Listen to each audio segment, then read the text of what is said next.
Sejarah singkat Panglima Hitam. Panglima Hitam sebelumnya adalah seorang singa.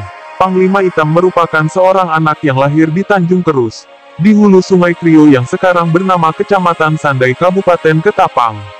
Ayahnya bernama Muit dan ibunya bernama Dayak Maya Mangkalak atau biasa dikenal dengan Palimuk, yang merupakan seorang putri dari Raja Uluai.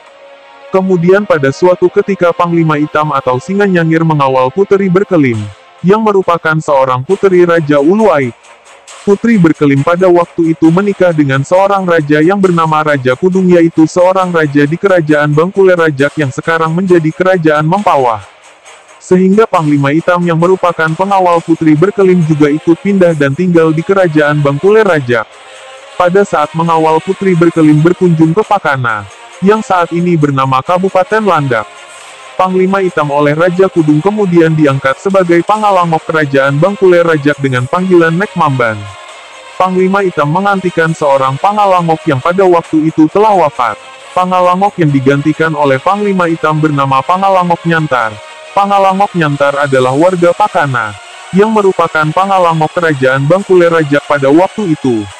Kemudian setelah Raja Kudung menunjuk Panglima Hitam sebagai Pangalamoknya, Panglima Hitam berubah berganti status menjadi Panglima Kerajaan Bangkule Rajak dan memiliki nama baru yaitu Nek Mamban. Nek Mamban kemudian terus mengabdikan dirinya kepada Kerajaan Bangkule Rajak hingga 3 generasi raja. Di antaranya Raja Kudung, Raja Panembahan Inak Bapusat, dan Raja Opu Daeng Manambon.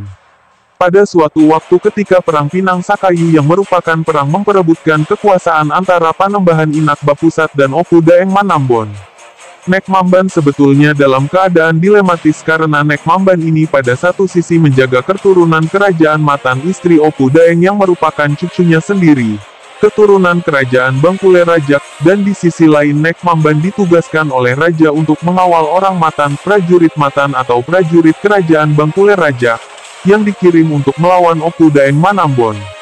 Tapi karena kebetulan Opu Daeng Manambon ini mempeisteri orang Matan yang juga merupakan keturunan kerajaan Bangkule Rajak sehingga ia tidak bisa berperang melawan keturunan Matan itu sendiri. Akhirnya ia pun memilih untuk mundur dan melakukan moksa, bertapa.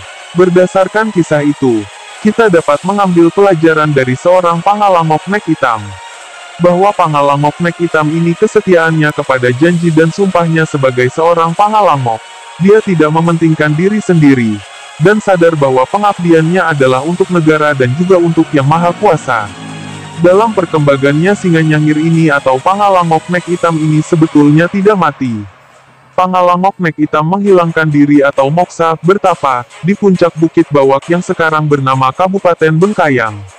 Pada pertapaannya Pangalamok Nek Hitam menyampaikan banyak pesan, dan terdapat pesan khusus yang disampaikan bahwa Pangalamok Nek Hitam bersumpah dan berjanji untuk menjaga keturunannya dan menjaga negara ini dari ancaman-ancaman para pihak yang ingin merongrong ideologi negara. Pada zaman modern saat ini, kisah perjalanan hidup Pangalamok Nek Hitam pun tidak tergerus oleh waktu. Terbukti dengan adanya seorang pemuda yang merupakan titisan Pangalamok Nek Hitam. Pemuda ini merupakan warga yang berasal dari kota Singkawang dan bernama Gregorius Agung. Gregorius Greg juga sudah diakui oleh Raja Mempawah sebagai titisan Pangalamok Nek Hitam. Sehingga tidak dibenarkan jika nantinya ada yang mengaku sebagai titisan Pangalamok Nek Hitam.